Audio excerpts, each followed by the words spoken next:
એક આદત છે ઘણા લોકોની હોય છે કે હાલશે ચાલશે ને ફાવશે, જે અમુક હદ સુધી એ બહુ સારી આદત છે. બટ આઈ રિયલાઇઝ કે અમુક એવો વર્ગ છે સોસાયટીમાં જે લોકો શું છે કે થોડા વધારે સારા લાગવાના ચક્કરમાં બહુ કોમ્પ્રોમાઇઝ કરી લે છે. અને પછી કેવું હોય છે, કારણ કે તમારી એક છબી બની ગઈ ને સોસાયટીમાં 15, 20, 25, 30 લોકોની સામે કે આને તો ચાલે, હા વાંધો નહીં, એને નહીં પૂછો તો ચાલશે કારણ કે એ ચલાવી લેશે, એને વાંધો નથી આવતો. બટ ઓન અ રિયલિટી બેસિસમાં યુ ઓલ્સો તમારે પોતાની રિયાલિટી દેખાડવી જોઈએ કે મારે ચાલતું નથી, પણ મારા માટે તું એઝ અ સંબંધ, એઝ અ મિત્ર યા એઝ અ માતા પિતા યા બાળકો ઇમ્પોર્ટન્ટ છો, એટલા માટે હું એ વસ્તુને મૂકી દઉં છું. પણ ઘણી વખત એવું જતું રહે છે કારણ કે આપણે બોલતા નથી, આપણે સારા લાગવા માગીએ છીએ. સો આઈ રિયલાઇઝ કે સારા લાગવું એ બહુ સારું છે, બટ એના ચક્કરમાં આપણે રિયલ ના લાગીએ એ બહુ ખોટું છે. એટલે આપણે પ્રયત્ન કરવો જોઈએ કે આપણે રિયલ લાગીએ અને સારા લાગીએ, કારણ કે it is a very perfect combination.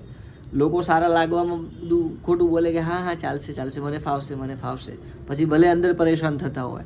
અને અમુક લોકો મોઢે કહી દે કે ભાઈ નહીં ચાલે તો નહીં ચાલે, પણ આપણે મિડલ રસ્તો નીકાળીએ કે આપણે સારા પણ બની રહીએ કે જેથી બીજાને હેરાન ના કરીએ, અને સાચા પણ બની રહીએ કે જેથી બીજા આપણને હેરાન ના કરી જાય.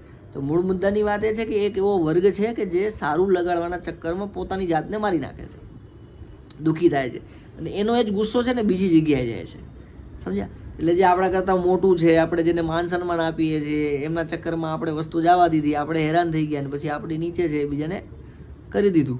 તો આઈ રિયલાઇઝ, અને મેં અમુક થોટ્સ વાંચ્યા કે you need to be strong enough not to dominate other. મતલબ તમારે એટલું હિંમતવાન બનવું જોઈએ કે તમને કોઈ બીજા પરેશાન ના કરી જાય, અને એટલું સરળ બનવું જોઈએ કે તમે બીજાને કોઈ પરેશાન ના કરો. તો આઈ રિયલાઇઝ કે એક કહેવાય ને એક માનસિકતા બની ગઈ છે ને સોસાયટીની અંદર કે ભાઈ ભગવાન બધું કરે, ભગવાન બધું સાચવે. This is a good thought.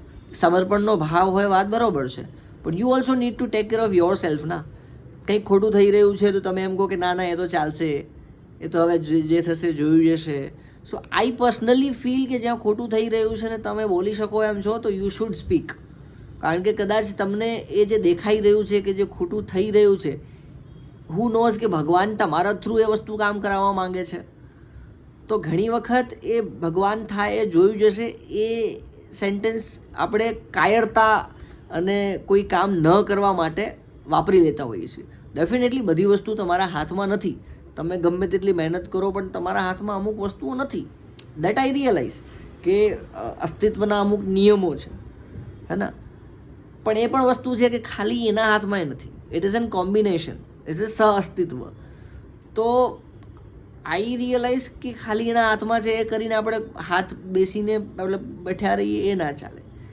તો we need to speak up કે ભાઈ આજે મને નથી ચાલી રહ્યું, તો આપણે એ બોલવું બહુ જરૂરી છે કે ભાઈ મને આ નહીં ચાલે, બટ જો કોઈ ઓપ્શન નથી તો હું તારા માટે ચલાવી જરૂર લઈશ, બટ ઇટ ઇઝ નોટ મારી ચોઈસ નથી.